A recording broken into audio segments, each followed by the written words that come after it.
Nagkaroon ng earthquake sa probinsya ng Sarangani, Caro Occidental and ibang bahagi pa ng Mindanao,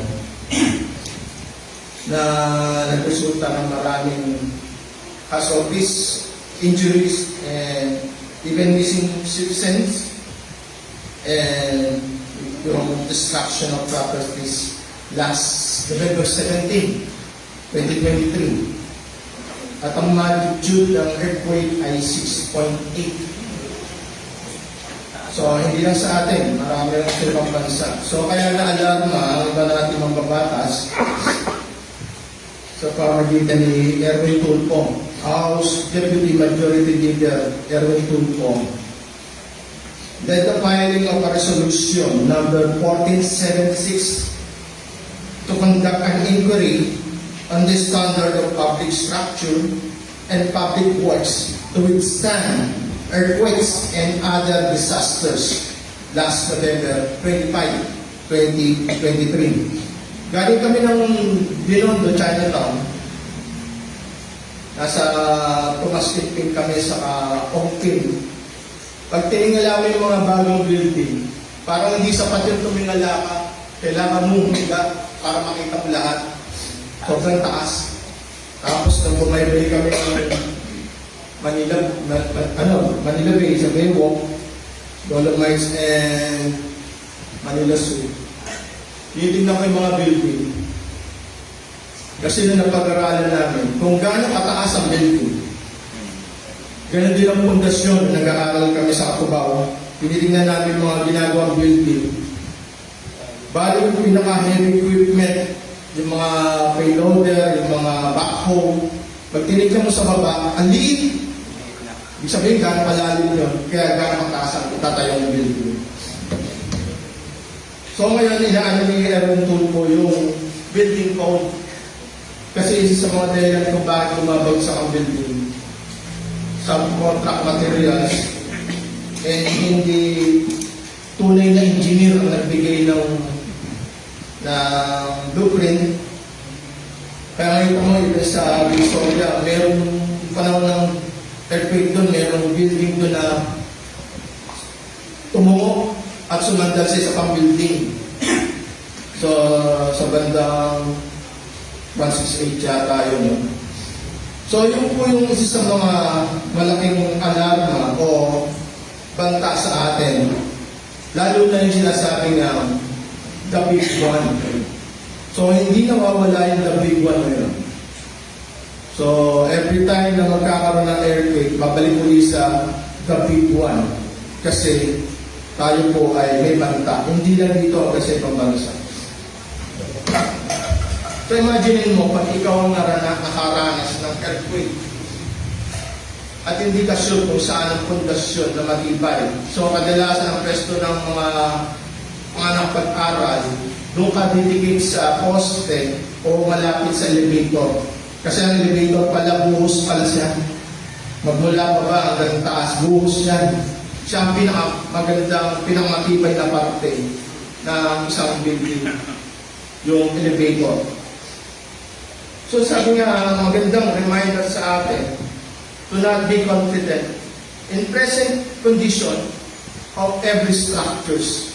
Kagaya sa atin kung ginawa siya, hindi na pala sapat yung building na may malaki kang footing sa ilalim.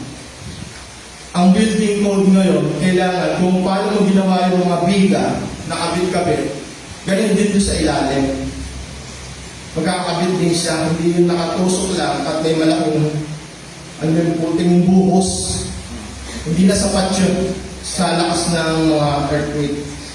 And even yung mga infrastructure natin, yung mga roads, below doble na yung kapay niya. So So, ganyan po yung gusto mangyari na ni Evan Tulfo. Pero sa atin, bilang mga Christians, i-relate natin to sa ating pananampalataya. Kamusta na yung kondisyon mo bilang mananampalataya?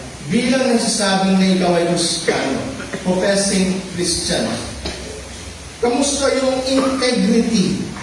Ang tinatawag ko kasi integrity, yung tibay mo sa mga darating na pagsubok. Tentasyon, trials, sufferings. Kamusta naman yung integrity mo? Kasi yung building na pinagkalakihan mo sa tenement sa Velasquez, sa Tunto, dumaan ng matinding mga lindot doon. Hanggang sa dumating yung sinasabi yung nangyari sa Baguio, 90.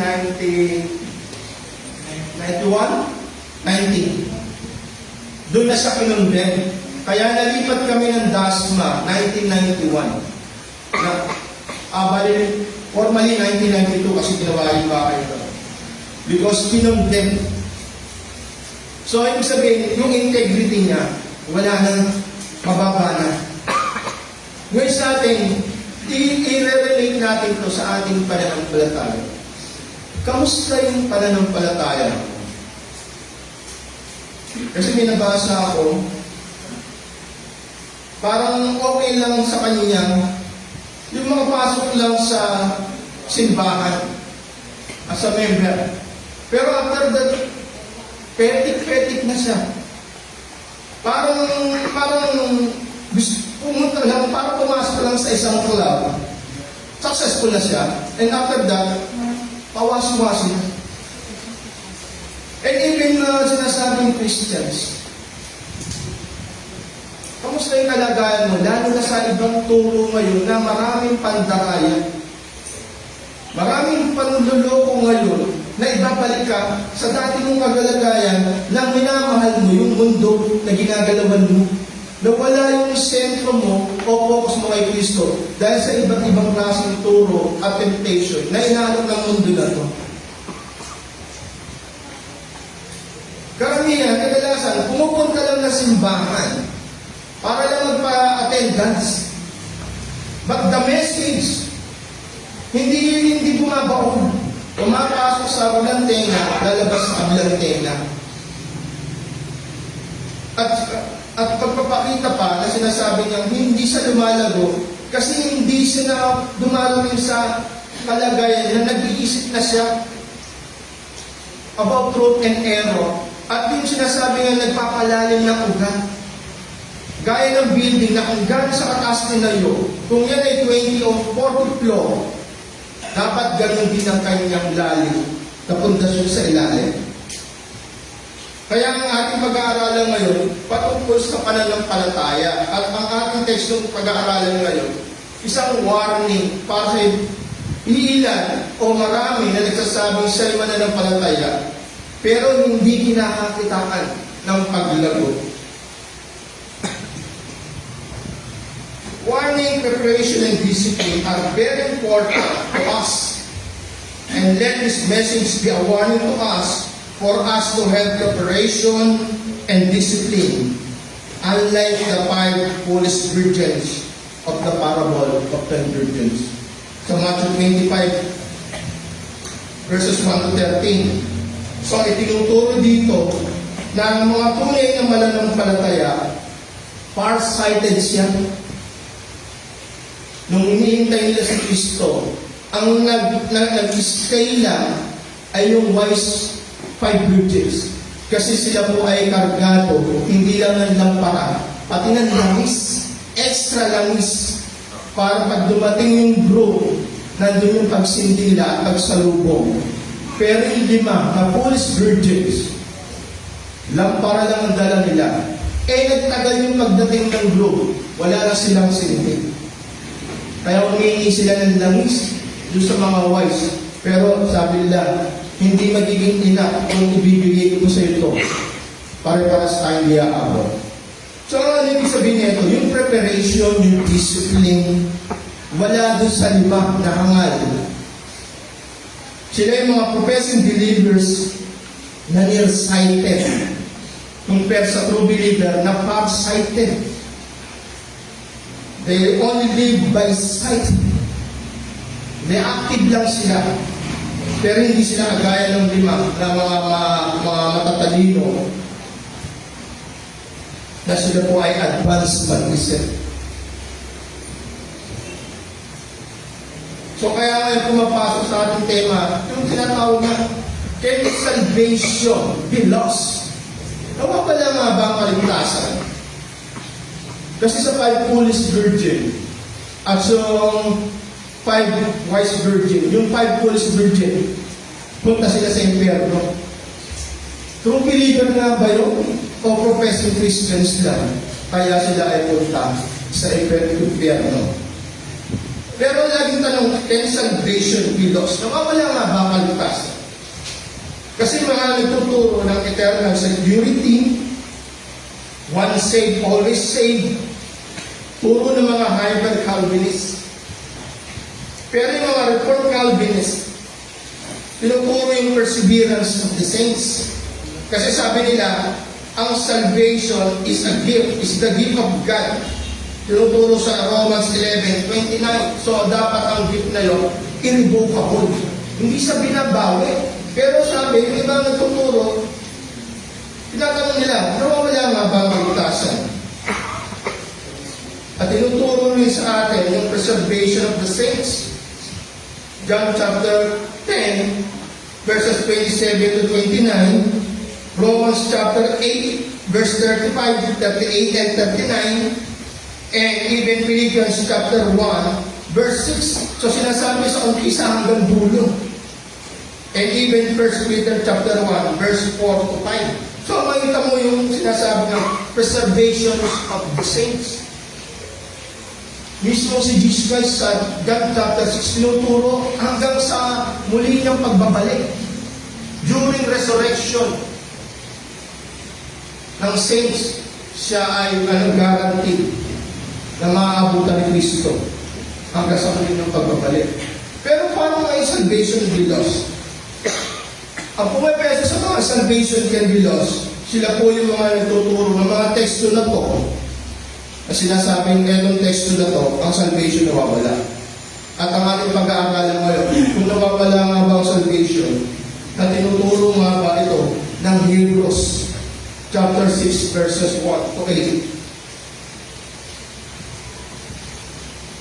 Ating pumasahin sa Hebrews chapter 6 verses 1 to 8. Yung sinasabi nilang text na sabing nawawala ang kaligtasan.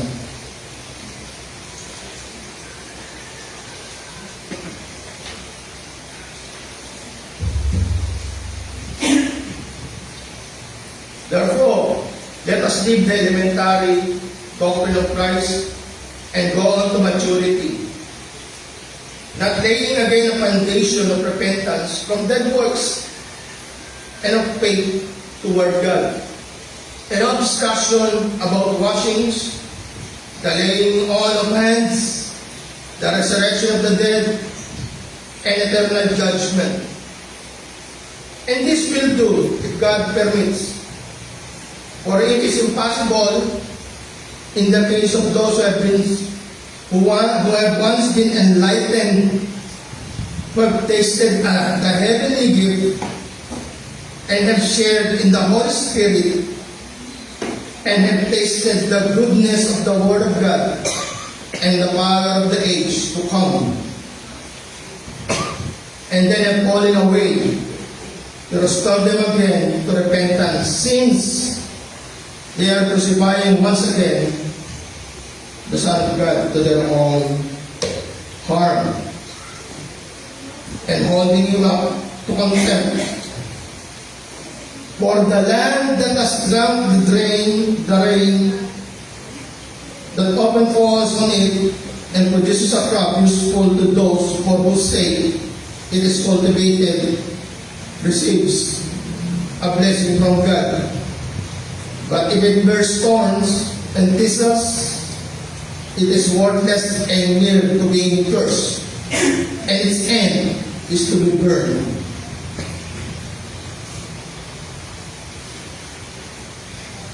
Tayo po natin. Pakilama, kami po ay patuloy na binudulog sa inyo. Nasamahan niyo po kami sa aming pag-aaral. Ibigay niyo po sa amin ang kaliwanagan ng inyong mensahe, ang karunungan at maging katotohanan na bumabalot dito. Bigyan niyo rin po ako ng courage na ipangaral ng inyong salita at ang inyong mabuting balita. At tuloy nga lang maging pagpapala ito sa amin at maganap ang pagpapala nito sa kalubusan sa aming pag-isamuhan. Samahan po ulit kami sa aming pag-aaral. Ito po ang aming sa tulang sa tayong pangalan ng Jesus. Amen. Medyo mabigat po ang aming pag-aaral na yun. Sana ibigay po ng ibigay po yung mensahe at okay dito.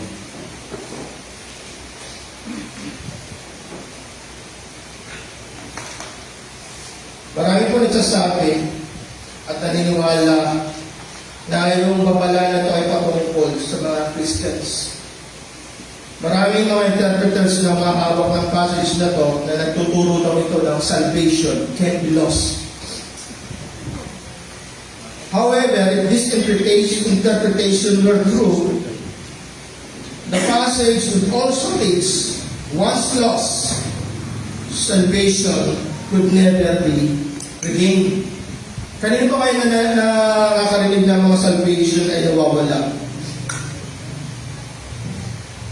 Pero sila rin yung nagtuturo ng altar call na ang salvation can be regained. Kasi tatanggap ulit sila kay Kristo. Parang bangga. Nawawala ang kaligtasan, pero pag magpatawag ng altar call ng pastor, magre-recommit sila. So sabi nga, parang bangga na natuturo na ito ay salvation can be lost. Kasi sinasabi nila, salvation could never be regained ayon dito sa teksto na to.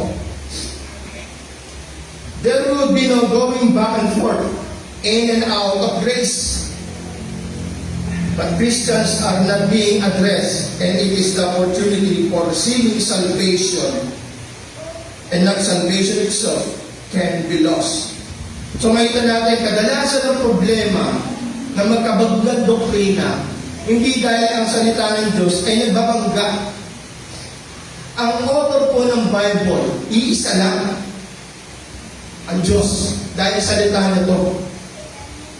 Kaya hindi pwedeng magbangga-bangga ang salita ng Diyos na binabangga niya yung sarili niya sinabi at magkakaroon ng maling doktrina o maling turo.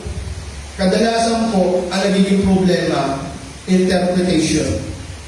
Kaya nung nag-aaral po sa GMA kay Pastor Noel, lagi ang tanong niya lagi sa mga nagtatanong ng turo na nagbabangga, ano ba pagkakaintindi mo?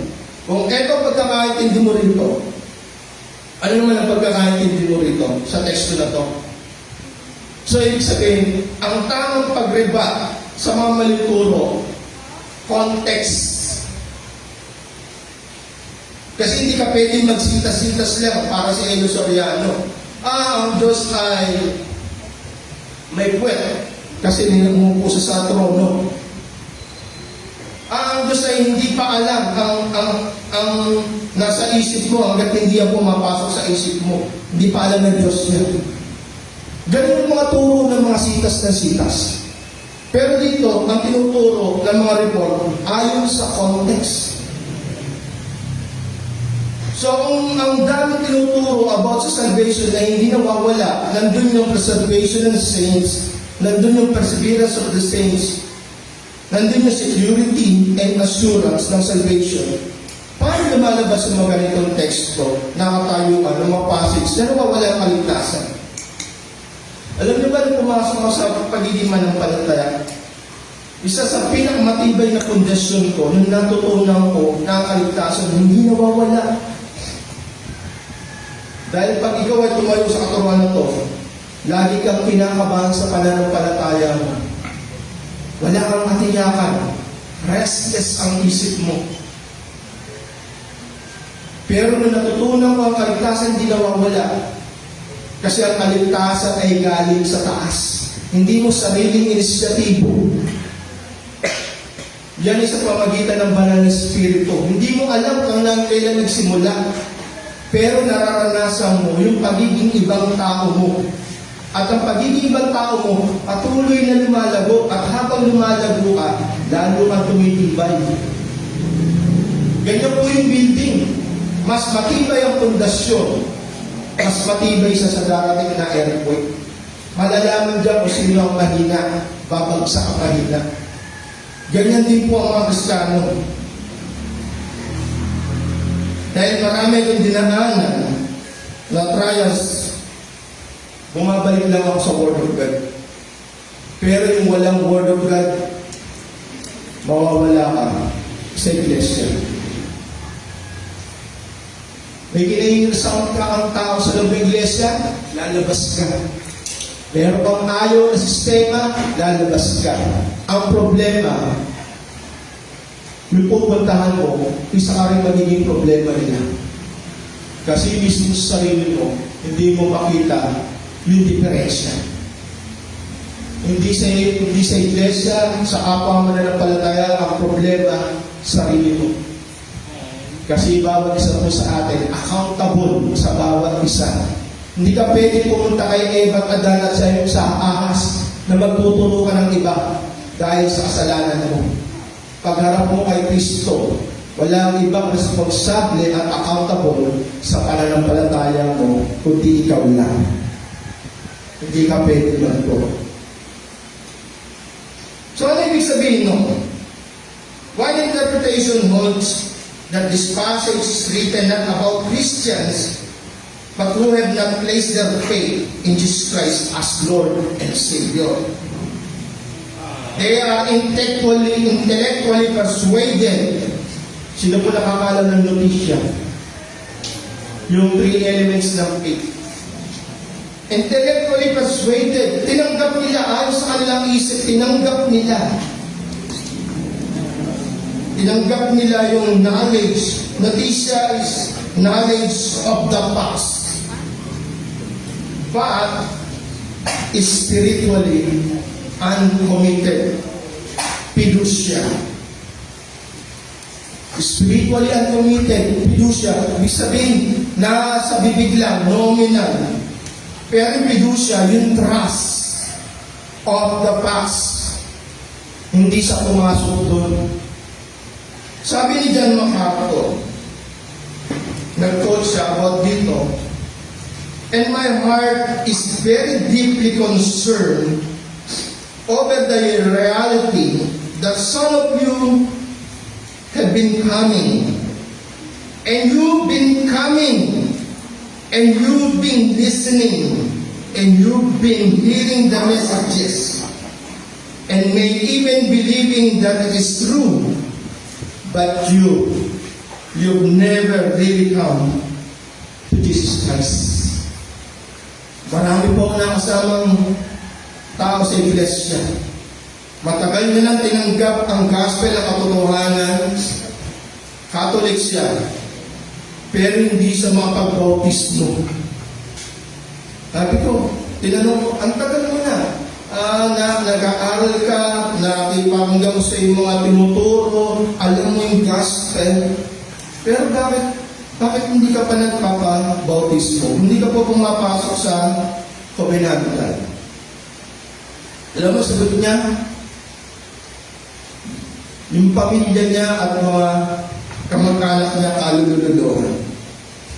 Yung sinasabing mawawala siya sa fellowship, circle ng kanyang family pag pumasok sa bautismo. So ito mo, kalahati, 50-50 siya. Mas natakot siya doon sa circle ng family niya para pumasok sa pagbautismo. Kahit tanggap niya na yung katotohanan niya. So yun yung tinutukoy ni John MacArthur. But you've never really come to Jesus Christ.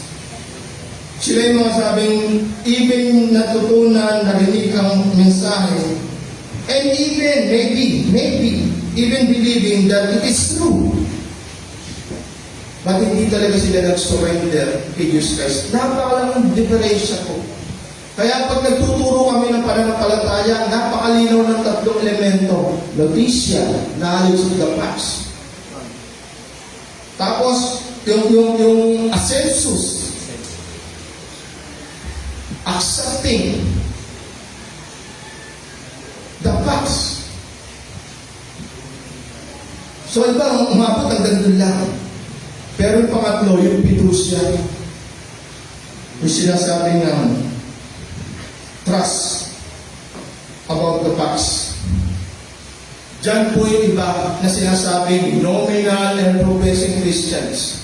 At dito sa ating pag-aaral, meron tatlong ituturo na magpapakita kung sino talaga ang nominal or professing Christians na tinutukoy dito. Hindi po salvation dito ang nawawala. Yung kanilang pagtanggap, fully trust. Yung sinasabi ng fiducia. Ang Hebrew po, ang Book of Hebrews ay sulat po ni unknown, pero most, malaki ang porsyento, si Pablo. Hebrews are descendants of Abraham, Isaac, and Jacob. So imagine mo, kung ito po ay, sabi nila, si Pablo ay sulat nito, pero hindi namin makita yung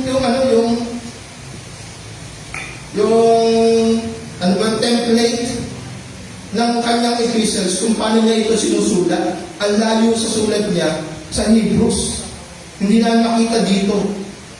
Kaya nga Hebrews ang pinangalanan niya, yung audience. Hindi niya nilagay sa sarili niya. Kasi po ang binabangga niya, mismong mga kababayan niya. Ang Hebrews po ay ang sinatawag po na Hebrews ay mga descendants ni Abraham, Isaac, and Jacob. So sa Pilipino po, tayo po ay Pilipino, tayo po ay nasa Pilipinas. Ang Hebrews po ay race. Ang Jews po ay citizenship. Nung hindi pa sila pumapasok sa Israel, yung binigay ng promised land, hindi pa po sila as a nation. Wala pa silang bansa na matatawag na sila ay citizen nito. So kung Abraham, hanggang kay Jacob, bago pa nag-promised land, sila po ay Hebrews. At maririnig mo lang po yun kay Pablo.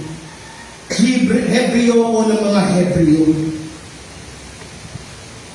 Ang ibig sabihin ng Hebrews, the other side. And Abraham, who crossed into the land of Canaan from the other side of Euphrates or Jordan River. So, ibig sabihin ng Hebrews, the other side. One terror.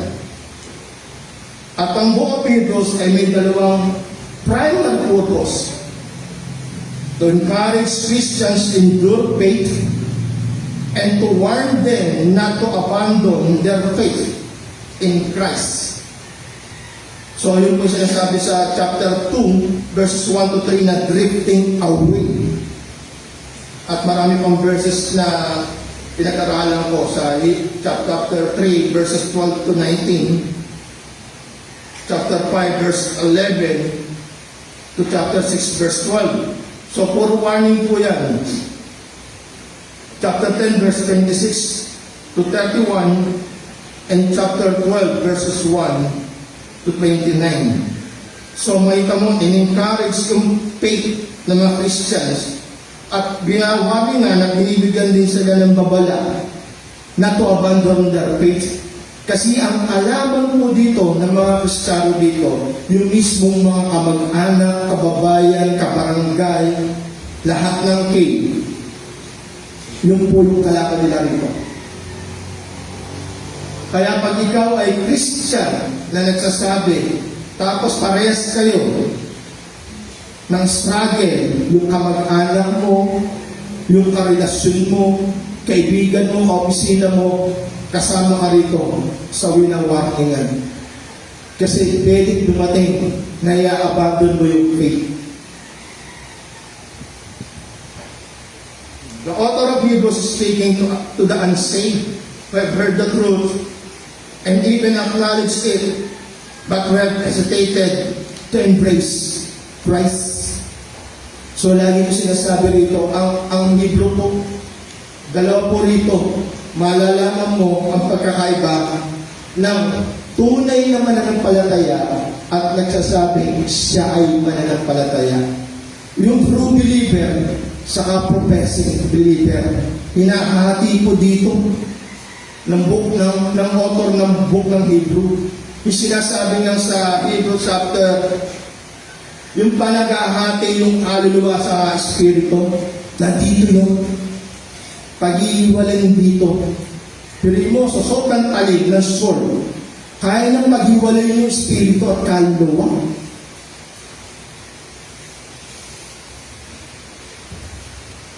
So, inaano na lang dito yung talim ng salita. At lagi pong nagsasabi ng dalawang resulta. Ang tunay po naman ng palataya, nakikinig at sinasapabuhay. Pero yung hindi, tumatalbog lang po ang word of God. Hindi sa aabot sa repentance. Hindi sa aabot sa pananampalataya. Lumalabas lang po yan. Kaya ilang beses sinabi ni Kristo sa gospel, and even sa churches ng Revelation, makinig ang may pandinig. Sino tinutukoy dito? Yung nag-abandon po ng faith, kahit anong gawin mo, warning sa kanila. Kahit sila ang tinutukoy dito, dahil wala silang pandinig. Kaya abandon nila yung faith nila. At marami na ako nakasamang ganyan. Lahat ng kataningan, nakarinig ng katotohanan, isinapamuhay ng katotohanan, naranasan nila yung kilos ng banal na espiritu. Lahat ng binabanggit dito, naranasan nila. Eh, ganun din naman yung mga kasama ni Moses. Even miracle, na-experience nila. Pero nasan sila? Ang Book of Hebrews po, ang tinutukoy nito, yung mga Hebreo, sinauna hanggang doon sa kauna-una ni Abraham, sila po yung nakaranas ng kabutihan ng Diyos. Sila po yung tinutukoy sa verses 4 and 6. Pero nasan sila? Mga suwail, mga ingrato. Iniwan lang ni Moses, gumawa ng gintong baka. Ito may pagiging hypocrite, pagiging ingrato, pagiging suwail ng mga to. Kaya Hebrews, ang kanyang binigay na ano ng tungkol sa libro na to. The Holy Spirit warns them, you had better come to Christ now. For if you fall away, it will be impossible for you to come again to the point of repentance. Kaya mabigat po ang mensahe ng Hebrews, even si Pablo po ang author nito. So ngayon, pasok tayo sa context para makita natin kung nawawala nga ba ang kaligtasan. In the preceding verses, chapter 5, verses 11 to chapter 6 to verse 3,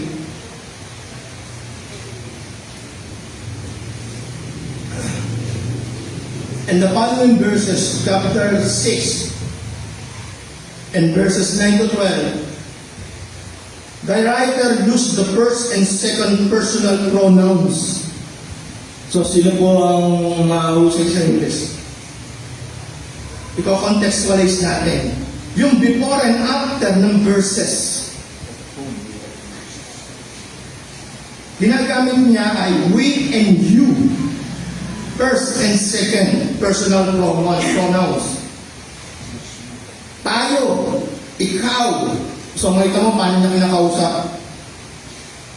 Pero pagdating sa verses 4 ng chapter 6, verses 4 to 6, ginagamit na ng author o ng writer yung third personal pronouns. Those, they, makikita natin. Parang pang sinasabi ni John sa epistle niya, kaya sila wala sa atin kasi hindi sila sa atin. So may tamang pagbubukod niya. Dito yung author sinasabi niya, sila. Yung mga yun. Pero sabi nga, yung the subject of the verb to be brought back is missing. Writer does not reveal the identity of implied agent. So, hindi siya nagbabanggit. Yung ipipinpoint. Pero sinasabi niya, sila. Those. Them. Third personal pronoun. So, makita mo, hindi siya kaya kasama sa circle. Pero sila po yung nagsasabing tagasunod ni Kristo. At sila po yung tinutukoy na drifting away or falling away, yung apostasy. Kaya sa mga nag-aaral po, pinaghahati namin. Ang apostasy, sila po yung talagang mga reprobates. Nagpo-profess lang sila, pero never come to yung genuine faith. Kaya even si John MacArthur, malinaw dyan. Kaya siya ganyan niya. Ibig sabihin, simula pa lang, sa simula, hindi talaga sa mananampalataya. Kasi ang mananampalataya, magmula sa umpisa hanggang sa katapusan.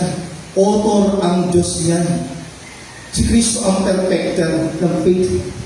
Hindi yung sa umpisa, nakita mo lahat. Ganyan din ang mga Hebrews. Makikita mo lahat sila sa umpisa. Pero saan sila nagtapos? Kinain ng lupa. Saan sila nagtapos? Bumalik doon sa dati nilang Diyos-Diyosan. Bumalik sa dati nilang buhay. Kawawa niyo, malaki pagkakaiba. Pero ang tunay na mananampalataya, kung Diyos ang nagsimula niya, siya rin ang magtatapos. Pero sabi nga, hindi ni-reveal ng writer ang identity ng tinutukoy. The unbelieving Jews were in great danger because of their spiritual immaturity and sluggishness, slow-moving or lazy, of turning back to Judaism, yung law, of never being able to repent and come to Christ. So may tamo si Pablo lang ay tutukoy yan sa Galatians, sa Romans, yung sinasabi ng no turning back. Yung nasa grace ka na, babalik ka pa sa law. Ganyan din po ang Hebrews. Bumabalik sila sa dati nilang buhay, sa batas, Judaism, because yung tindi ng persecution. Anong persecution sa kanila? Hinahanting din sila. Yung kanilang ari-arian, kung di wawasakin, kukunin yun Tapos ang paghahanting sa kanila, hanggang nandun na sila sa loob ng kuweba. Basahin yung Hebrew chapter 11. Yung sa kanila, hinahati ang katawan. Kasi parang si Pablo sila dati, kala nila ginagawa nila yung para sa Diyos. Pero hindi, pinipersecute na lang, pinapatay na nila yung mga anak ng Diyos. Ganun yung laban sa kanila. Kaya sabi nga, mas malaki ang danger doon sa mga unbelieving Jews. At ito po mensahe to ay nag-warn sa tunay ng mananampalataya. Huwag kang magpapetik-petik. Ano bang English nun? Lazy and ano ba yung tawag doon? Easy daw. Hindi, meron pang isang may word na hindi naman lenient Yung complacent. So, may word doon. Yung parelax-relax.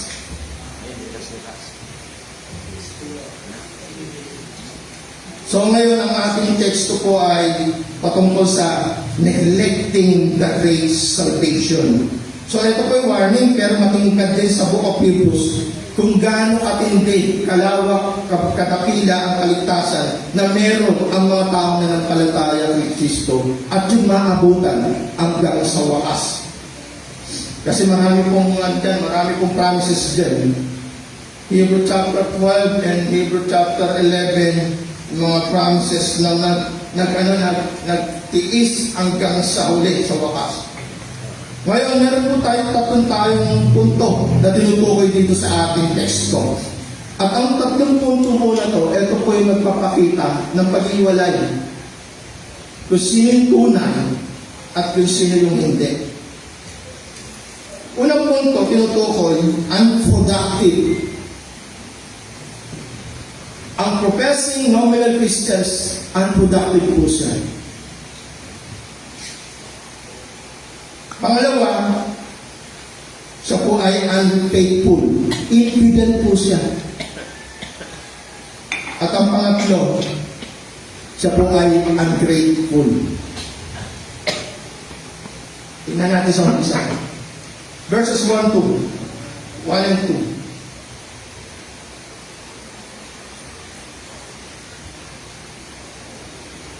Sabi po ng verse 1 and 2, therefore, let us read the elementary doctrine of Christ and go on to maturity. So, makita mo, unproductive, hindi lumalago. Move on. Parang yung mga kapinyal dyan, hindi pa mga move on. Advance. Sabi rito, not laying again a foundation of repentance from dead works and of faith toward God. So makita mo, nandito pala sila sa basic. Hindi pala sila makapunta in advance. Nandito pa rin sila, hindi lumalago. Ang sabi, an instruction about washings. So ang washings dito ay plural. Hindi po ito Christian baptism. So lahat po ng teksto rito ay tinutukoy dun sa ceremonial washings. Puro ito sa Judaism, sa law. The laying on of hands, so yung sa office, yung anointing, and the resurrection of the dead, and eternal judgment. Ito po lahat ay basic foundation ng faith. Pero kailangan yung basic foundation ng faith, hindi dapat tumigil doon. Dapat lumalago. Dahil ang ating Panginoon, pag nagbigay siya ng isang talento, kailangan yan, madoble mo yan o matriple. Pag hindi yan lumago, hindi yan tanda na ikaw ay matabang lupa. At ang matabang lupa lang ang sinasabi, tunay na mananampalataya. Hindi siya lumalago. So, ibig sabihin, pagdating sa katuruan, mahalaga po sa atin ang doctrine. Di ba allergic sa doctrine? Alam niyo ba ang malungkot sa allergic sa doctrine? Hindi nila ma-differentiate yung truth and error. Yung mga nagturo sa misis ko, walang allergic sa doctrine yun. Kaya mahilig sila doon sa kung saan ina-applause sila ng mga naikinig. Pag-aralan mo at ituro ang prosperity. Yung healing, nako. Siksikan tayo rito pag yan ang naging expertise ng pastor, yung prosperity sa healing. Mapupuno tayo rito. Pero ang tanong, pag hindi niya may preach ang gospel, ang mga nagtuturo na kaya na yun ay may natanggap na gospel nung sila ay nagsasabi na sila ay tumanggap, naniwala, at patuloy na nananalig kay Kristo. Pagka preacher ang itinuturo ng prosperity sa healing, sigurado wala yung gospel. At pag wala yung gospel, questionable ang pagiging mananampalataya ng isang tao. Kasi pag nalaman mo ang gospel, ang sabi sa parable ni Jesus Christ, pag nakita mo yung treasure, ibebenta mo lahat ng meron ka para bilhin yung lupa na yun na may treasure. Ang sabi ni Zacarias, ibibigay ko lahat, dodoblin ko pa sa mga niloko ko. Si Mateo, tumalikod din sa pagiging mayaman na publikano. Ang daming tumalikod. Pero yung ikaw na sabing Christian na nagtuturo ng prosperity at pinatitinggad mo yung kayamanan, disipulo ka ni Satanas. Kasi yan din yung inalok ni Satanas doon sa wilderness kay Kristo. Kaya matibay ang tayo ko, pag ganun ang preacher, walang gospel, hindi yun mananampalataya. At nagsasabing Christian at hindi alam ang gospel at hindi maishare ang gospel, kahit sa buhay niya, walang halaga ang gospel sa kanya. Pero Christian daw siya. Kung mahalaga sa kanya ang gospel, dapat sinishare niya sa iba. Yun ang mahalaga sa kanya eh. Ibig sabihin, isinuko niya yung buhay niya kahit anong oras siya mamatay kasi naniwala siya sa gospel. Yun ang kanyang assurance, yun yung kapiyaan niya. Kung yun ang mahalaga, pinahalaga niya, bakit hindi niya i-share yun? Eh mga pampaganda nga na i-share eh. Yung business ka na i-share eh. Yung mga produktong mga ngayon na i-share eh. At meron siya, nag-i-invest sa ron. Pero sa word of God, hindi mo marindigan sa kanya kahit katabi niya na nagtatanong patungkol sa kawalan ng pag-asa. Hindi may siyang gospel. Paano masasabing tunay naman ang palataya yun? Wala kang marinig na gospel. Christian o pumasok ka lang sa club. Pagkapasok mo sa club, okay na. Pasok na ako. Ganun lang pagkakaintindi ng ibang mga professed Christians ngayon. Sweet sense of belonging lang.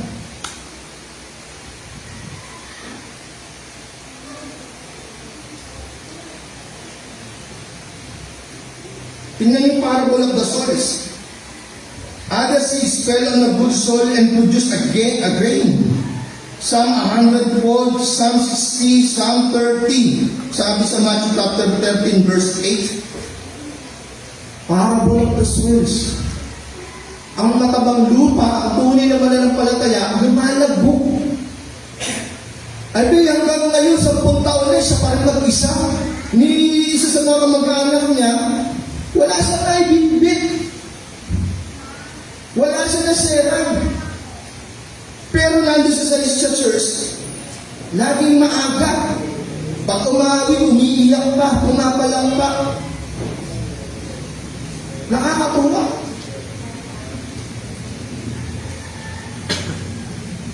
Yung pamilya ko, nanay, tatay ko, Christian. Kailangan Christian din ako. Katapos nun, wala na. Hindi mo na makita ang paglago.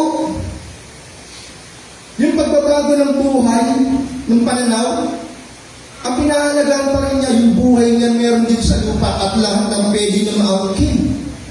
Na ma-enjoy, yung pa rin ang pinahalagaan niya.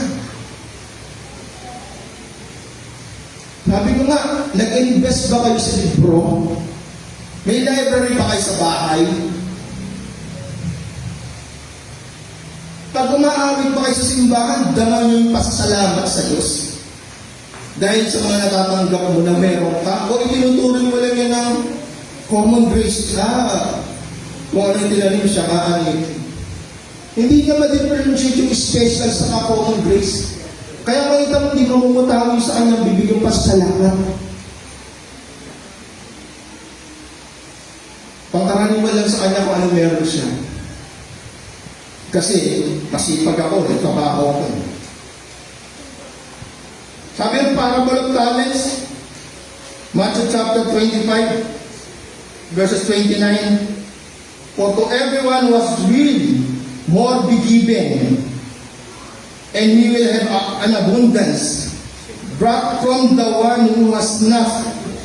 Even what he has will be taken away. In verse 30 sabi, and cast the worthless servant into the outer darkness. In that place there will be weeping and gnashing of teeth. Kaya po sinasabing nag-aaning bagang, hindi po mga unbeliever yun. Sila po yung mga professing nominal Christians. Yung nagngangalit ng bagang, akala ko makikita ko lang dito. Lagi ako nasa simbahan, lagi ako nagtatights. Akala ko, hindi makitaan ng paglago.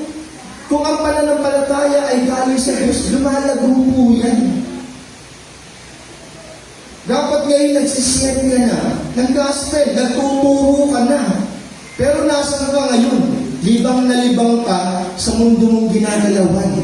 Ang focus mo nandito, wala kay Kristo. Kaya yung Book of Hebrews nagsasabi, fix your eyes unto Jesus, the author and perfecter of your faith. So yung mga pagpapaalala ng author, i-focus. Kasi siya po ang may akda at nagpapabanal ng iyong pananampalataya.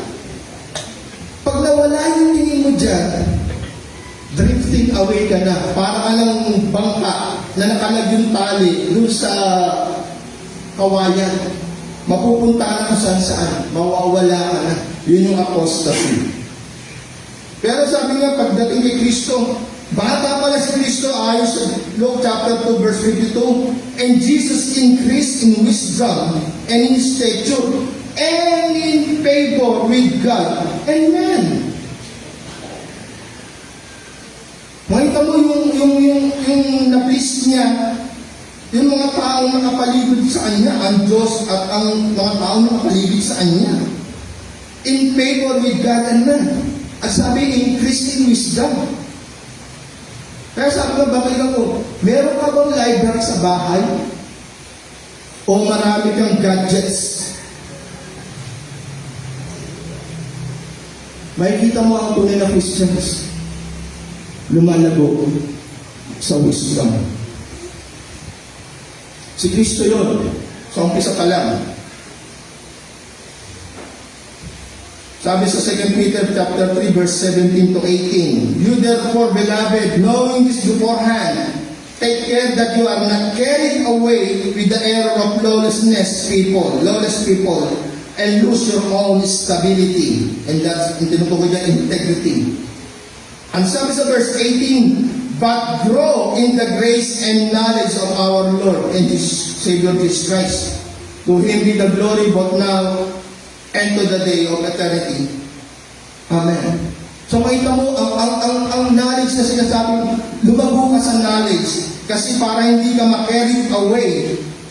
At yung sinasabi nga ng mga lawless people, yung turo nilang mali, and even yung integrity mo, yung mawala yung stability, yung tatag mo. Kasi ang word of God ang magpapatatag sa iyo. Kaya sabi nga, it's a reminder, yung message na to. Ganon seryoso ang author ng Hebrew. Kasi ang labanan dito, papunta ka sa langit o talagang papunta ka sa impyerno. Walang repentance, second chance.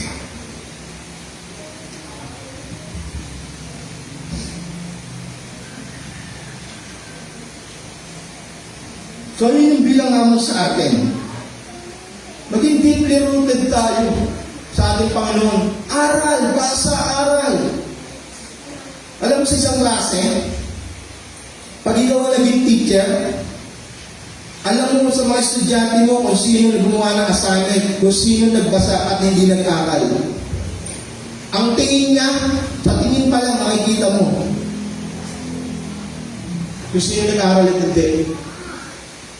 At malalaman mo rin kung sino sa nagtatanong ang nag-aral at hindi. At yung walang kibo, hindi yung nag-aral. Yung hindi nagtatanong, yun ang tinatanong ng teacher kasi aalamin niya kung yun ay nag-aral. Pagdating ng maraming aral, hindi ka nagtatanong, it's either na naintindihan mo na, wow! Or hindi mo naintindihan kaya hindi ka nagtatanong. Dalawa lang yun. Napagaling ng teacher pag walang nagtatanong di sa estudyante kasi naintindihan lahat. Pero hindi po naniniwala na gano'n. Kailangan mo nagtatanong kasi siya po yung sinasabing lumalalim at naunawaan niya at gusto siya pang maunawaan ng sa mas malalim na paraan kung ano yung pinag-aaralan niya at itinuturo. So yun yung ano sa atin. Sabi sa Colossians chapter 2 verse 67, therefore, as you receive Jesus Christ the Lord, so walk in Him, rooted and built up in Him, and established in the faith, thus as you were taught, abounding in thanksgiving. So yung sabi, para hindi ka magkaroon ng danger of drifting away or falling away, magpakalalim po ang may pandinig. Pero walang pandinig. Dadaan lang po sa iyo itong mensahe na ito. At susunod, hindi mo na alam ang warning na ito. Oo, ano. Ang magpe-penetrate lang po nung truth, may pandinig lang. Magpapakita ko na yung mga pumunta sa impyerno, hindi nagkulang ang Diyos sa warning. Pero hindi talaga sila nakikinig.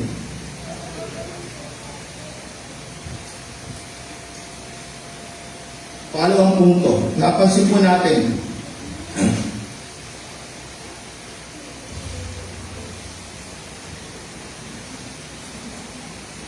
at tinutukoy po rito yung pananampalataya, faith and trust, no?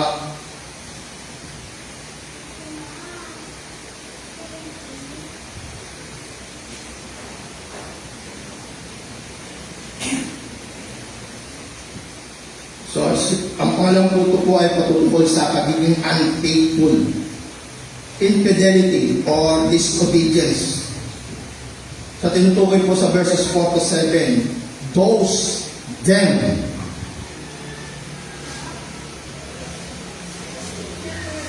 Sa makita mo tinuturo ng author ng Hebrew, yung falling away and not falling into sin.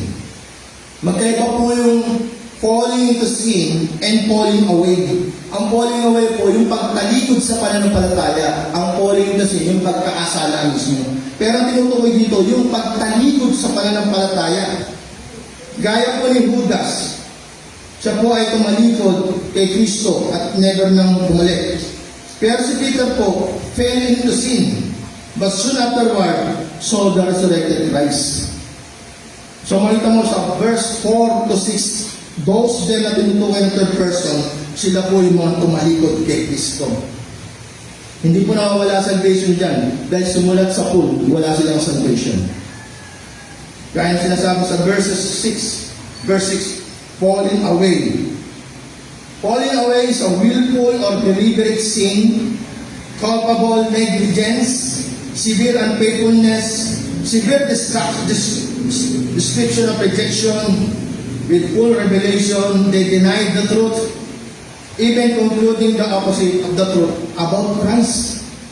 Alam mo, pagdating sa simbahan, pumasok sa discipline, nalalaman din namin kung sino talaga tunay na mananampalataya. Ang tunay na mananampalataya, pag dinisiplin mo, kahit ma-expo mo pa yan, hindi yan lalayo sa pananampalataya. Pero yung iba, kaya pumasok doon sa expo, kasi willful na rejection.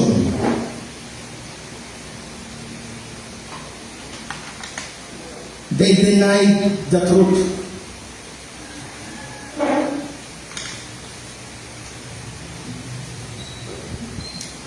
So, doon ko naranasan ang tunay na mananampalataya. Kahit communicate mo pa yan, hindi yan naalis sa pananampalataya. Pero yung na-excommunicate, mas pinili niya pa yung sinasabing kadalasan ng bagsak na excommunication sa churches ngayon, relasyon sa nobyo at nobya.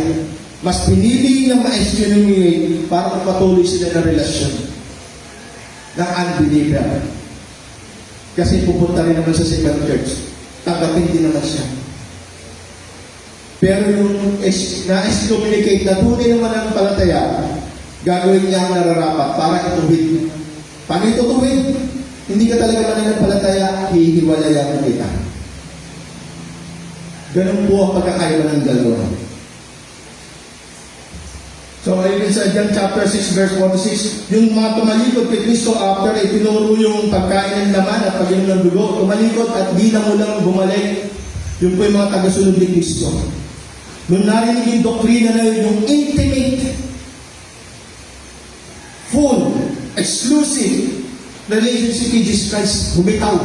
At hindi na muling bumalik. Declarative po yun, conclusive po yun. Talaga hindi na sila bumalik. Dahil si Kristo po nagsasabi. So, sa point 2, yung unfaithful, verses 4 to 6, infidel and disobedience. These particular Jews have even heard the apostles preach and seen them perform signs and wonders and miracles. Gaya po na sinasabi sa Hebrew chapter 2, verse 1 to 4. Sinabi niya na, kung sino yung mga yun? Nakapakinig sila ng mga preaching ng mga apostles. Pero winawarning nga sila, pero wala, nagtuloy lang sila. So imagine mo, yung sinasabi, even tasted the goodness of the word. Kaya makita mo maraming Christians na nasa Katoliko ulit. Okay, pag tinig mo ang testimony niyan, nag-preach pa talaga sa church niya. At ang ganda ng mensahe. Pero bumalik sa Katoliko. So paano masasabi ngayon? Ito sinutukoy ng Hebrew, ng Otto. Even tasted the good news of the word. Na-enlighten din sila. At dito pinakikita ng Hebrew, lagi na sinasabi sa verses, ang tunay na mananampalataya. Hebrew chapter 11, last verse, and even itong chapter 6, yung susunod na verse, ang pagpapatunay ng mananampalataya hanggang sa huli. Hindi lang sa umpisa at gitna, hanggang sa huli. Ang tunay na mananampalataya. Kasi makita mo, ang galing din mag-preach. Pag nag-ministry, ang galing tumugtog, mag-drums, ang galing mawit. Nasa na ngayon? Banderang kapos. Ito sinasabi ng Hebrew, hinahati niya. Sino yung tunay sa kanya, hindi. Pwede makita mo lahat, pero ang sabi niya, yung word na once, minsan, ang ibinsan po ay malaking pagkakaiba sa patuloy. Once, patuloy.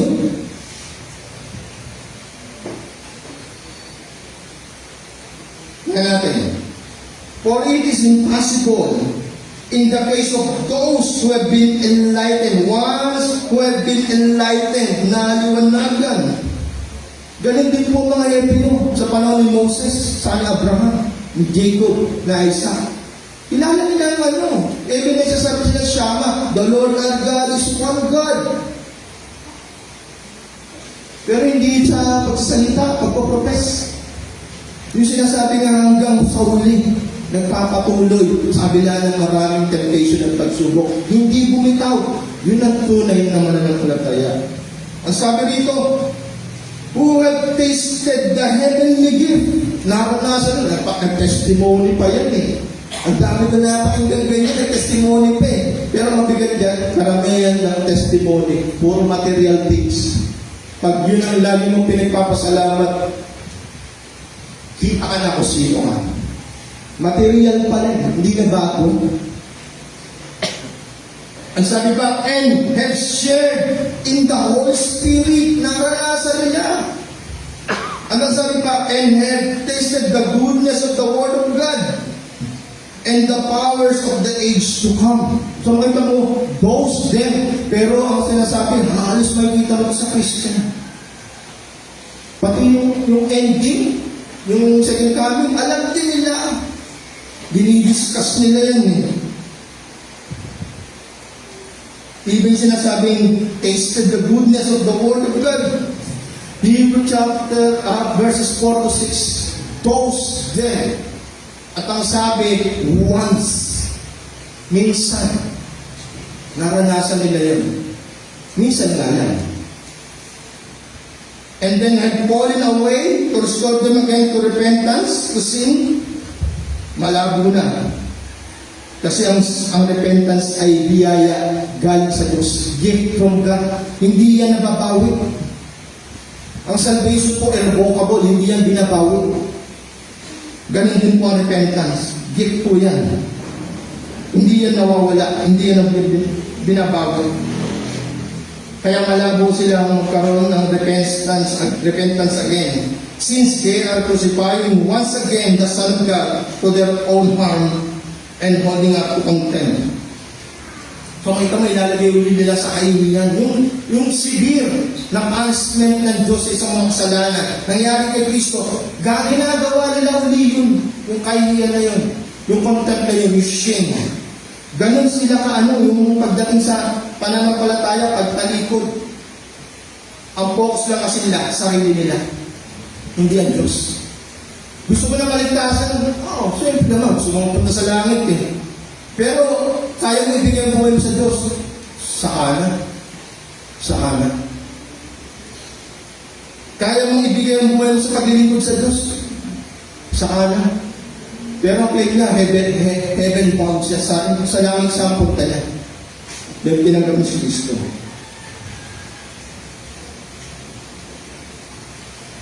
So, unfaithful. Pangalawang katangian ng hindi mananampalataya sa po ay unfaithful.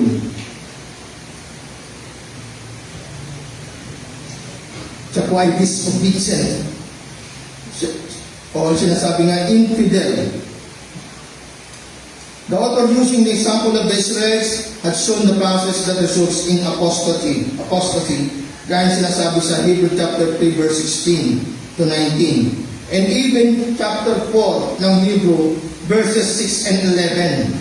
So makita mo yung apostasy. Drifting away, falling away. Hindi yung pag-uusap ng kasalanan. Ang sinasabi po ng drifting and falling away, patungkol po sa pananampalataya.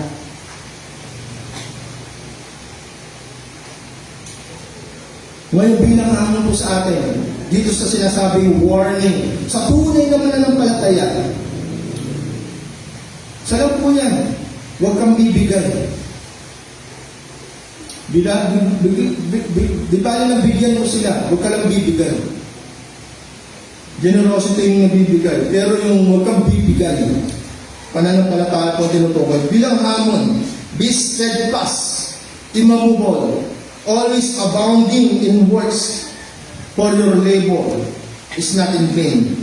Yan po yung sinasabi sa 1 Corinthians chapter 15 verse 58. Sinabi rin ni Pablo, therefore my beloved brothers, be steadfast, immovable, always abounding in the work of the Lord, knowing that in the Lord, your labor is not in vain. Lahat po yan ang pinagtiisan mo, lahat po yan nilang pasang pagsubok. Hindi po yan na nawawala sa listahan ng Diyos. Lahat po yan gagawa ng Diyos ng ganitong pala.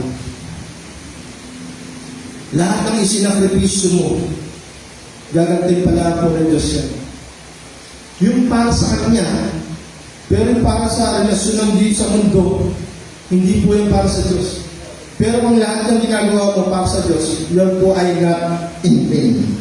Ang pangatong punto po natin tinutukoy dito, yung sinasabing ungrateful. Verses 7 to 8. Yan po ay patungkol sa pagpupuri at pasasalamat sa Diyos. Yan natin, verses 7 to 8. Gumamit ng illustration ng author. For land that has drunk the rain that often falls on it and produces a crop useful to those for whose sake it is cultivated, receives a blessing from God. So nangyari sa yung pumapatak sa lupa at nagko-cultivate sa pamagitan ng ulan ay tumatanggap ng biyaya, malinaw na biyaya mula sa Diyos. But if it bears thorns and thistles, it is worthless and near to be cursed, and its end is to burn. Ibig sabihin, pag ikaw ay nakakaranas ng maraming pagpapala mula sa Diyos, at hindi ka naging mapagpasalamat at nagpupuri sa Diyos, indication, hindi ka mananampalataya. Ang tunay na mananampalataya, kahit napakaliit na bagay lang, nagpapasalamat dyan. Pag umabot kayo sa simbahan, may kasama yung pasasalamat, hindi lang pagpupuri. Alam niyo, nung bago-bago ako mananampalataya, tuwa-tuwa po ako pag pumupunta ako sa restaurant, sa fast food. Kilala ko kung sino yung tunay na mananampalataya. Nagpapasalamat dyan.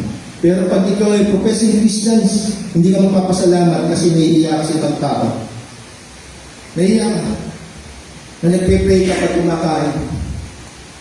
Hindi po tayo manok. Na pag nakakita ng palay, ito ka lang, ito ka. Hindi rin tayo kagaya ng ibang hayop. Tayo po ay Christian. Lahat po ay pinagpapasalamat natin sa Diyos. Kasi galing niya sa Diyos. Galing niya sa taas. Biyaya niya ng Diyos. Imagine may scenario na mayroong taong pumunta sa fast food, may laking problema. Gusto niyang discouragement. Pagpunta niya sa fast food, hinahanap niya. Pag nakita ko ang pepay dito, Christian ito. Wala sa makita. Pero maraming Christian sa loob kasi hindi nagpapasalamat pag kumakain. Kasi iiyak. Re-recognize siya na Christian. Hindi siya mag-pray. Hindi ang bibigyan. Alam mo nangyari? Wala. Wala palang Christian dito, di patuloy ako. Hanggang sa may nakita siya sa kainan, meron nagpapasalamat. Nakalapit siya, nagpakilala, fellowship, nagkaroon ng promise niya. Christian na hindi ka nag-pray. Meron palang kalalo kailangan ng encouragement. Yun ang kanyang identity, indication na meron mananampalataya sa loob ng kainan. Christian hindi na makasalamat. Katulad ko, sinasabi ng verses 7 and 8, ang nangyari pa, ang tumupo ba, mga tawag sa matinig, ingrato. Alam mo, tunay na Christians, lahat ng bagay pinagpapasalamat niya. Kahit ay pagsubok, paghihirap, sufferings. Gaya ni Pablo, nakatali na yung ng kadena. Umaangit pa ng papuri. Ang tunay na Christians, hindi lang masasaya. Para magpuri siya. Kahit matinding problema, kahit nawala pa yung mahal na bubuhay dahil sa aksidente, sa sakuna, sa earthquake, magpapasalamat pa rin yun. Sabi ni Hope, ano sabi niya? Blessed be the name of the Lord. Ibinigay niya, kinuha niya, purihin pa rin ang Panginoon Diyos. Ang pinagpapasalamat natin, tinatanggap natin. Paano may mga kinukuha niya? Nagaling sa kanya. Hindi mo magpapasalamat, hindi mo pupurihin ang Diyos. Kayo, binigay mo sa akin, binuha mo sa akin, purihin pa rin ang Diyos. Lahat, pinagpapasalamat. Ang sabi nga, kahit umiinom ka o kumakain ka, magbigay ka ng kalulatihan sa Diyos. Ibig sabihin lang tinutukoy niyo, kahit pinakamaliliit na bagay. Even minor things, pinagpapasalamat. Si Haros naman, pati ilang daw, mga kinokonekta niya kung gano'ng kabuti ang Diyos. Ladies of the field. At pa yung galita. Nakita mo, seamless. Pag minaglipay yung mga ladies of the field, walang bugtungan yung kanilang yung fiber nila. Puri ng Diyos. Ano na naman palagi papasalamat? Tapos sabi mo, Christian ka. Kung hindi mo na papasalamat ng mga bagay na ito, halos mo yung pagsubok pa, yung mga kawalan mo, persecution mo. Para pa sa ganun pasalamat, yung maliliit na bagay na tinanggap mo, hindi mo mapagpasalamat.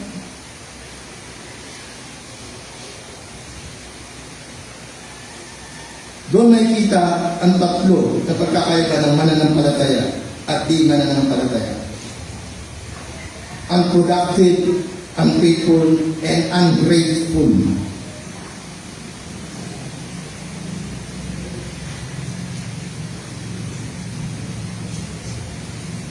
The Lord wants us to have a spirit of gratitude in all we do, in all we say.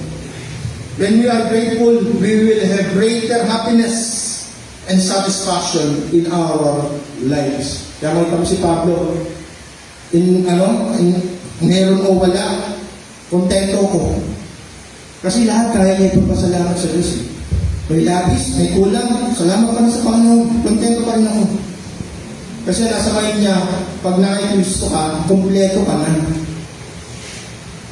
Kasi mayayaman na yan, kahit si Elon Musk ka pa, si Bilyar ka pa, mayroong malaking kulang sa kanila. At hindi kaya bilhin ng kayamanan nila yun. Pero ikaw, may Kristo ka, kumpleto ka na. Kasi kahit sa kabilang buhay, may katiyakan ka. Kumpleto. Kaya mga ito, pag nalaman mo yun, lahat sa iyo kumpleto, kontento ka na. Kulang o lapis, kontento ka.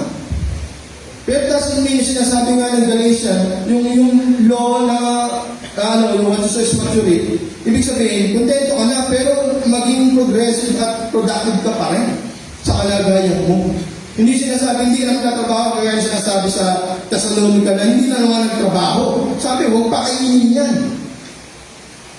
Hindi ibig sabihin ng pagiging kontento. Kung anong meron ka, may kontento ka, pero still, yung law pa rin ng what you sow is what you reap, ganun pa rin, maging protect ka pa rin. Pero in the Lord. At hindi ka nagkakasalan. So yun yung alam sa atin, maging magpasalamat daw tayo para lalo tayo maging masaya at satisfied sa ating buhay. So sa conclusion, ano nga ba ang apostates? Apostates who rejected, abandoned, and cursed their faith to Christ proves that they are not from the beginning a true believer of Jesus Christ because their faith comes from them initially and not from God. Yung sinasabing salvific faith. Salvific faith who began and will perfect it until glorification, until the end. Philippians chapter 1, verse 6, Romans 8, chapter 29, 30, John chapter 6, 39 to 40. At ang sabi, raise him up on the last day. Apostasy does not take place suddenly and unexpectedly. So ibig sabihin, hindi yan biglaan at hindi inaasahan.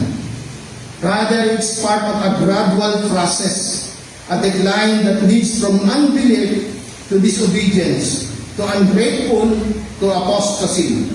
And when the falling away from the faith happens, it leads to hardening of the heart and the impossibility of repentance. Hindi po yan biglaan. Kaya nga, sabi ni Tulpo, ayusin natin yung building code para matik natin at hindi natin maranasan yung destruction. Ganon din po yung author ng Hebrew. Check. Check yourself. Check your faith. If you are still in the faith. Yun po yung sinasabing invitasyon po ng ating mabuting balita kay Kristo. Ang tunay naman talaga, wasteful po siya, nagpapalitan. Kinekit niya yung sarili niya, kung nasa pananampalataya pa siya. Baka pumasok ka lang sa club eh. Kung pumasok sa club, hindi yan tunay na pananampalataya. Sense of belonging lang yan. Kay Katrina ko, kay dito ko. Hindi po ganyan. Ang pagiging Christian ko, lifetime, eternal life po ang pinag-uusapan. Kung sa relasyon walang forever, pero sa relasyon natin sa Diyos, may forever. Yan lang po ang may forever. Tapos ipagpapalit mo doon sa mga bagay na wala namang forever.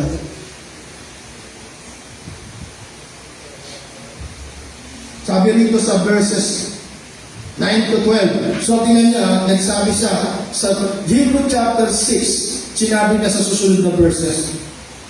Ang tinutukoy niya rito, tunay na mananampalataya. Hebrew chapter 6 verses 9 to 12. Basahin ko. Though we speak in this way, yet in your case. So sila, mananampalataya. Beloved, we feel sure of better things. Things that belong to salvation. For God is not just so as to overlook your work and the love that you have shown for His name in serving the saints, as you still do. And we desire each one of you to show the same earnestness, to have the whole assurance of hope until the end. So that you may not be sluggish, but imitators of those true faith and patience inherit the promises. So yun po sa Hebrew chapter 11, yung hall of faith. Huwag maging sluggish. So we have a great salvation. So sana it's a reminder to check. Lalo na po ngayon, sinasabi ni Pastor, ito pong papasok ng mga araw na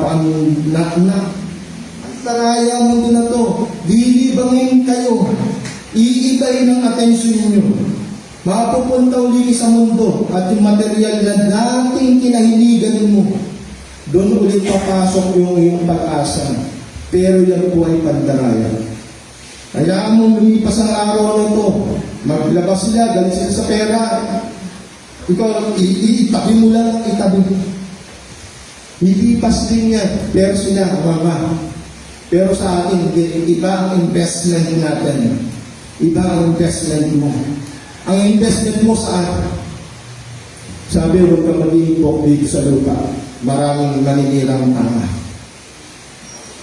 Ang investment mo sa taas.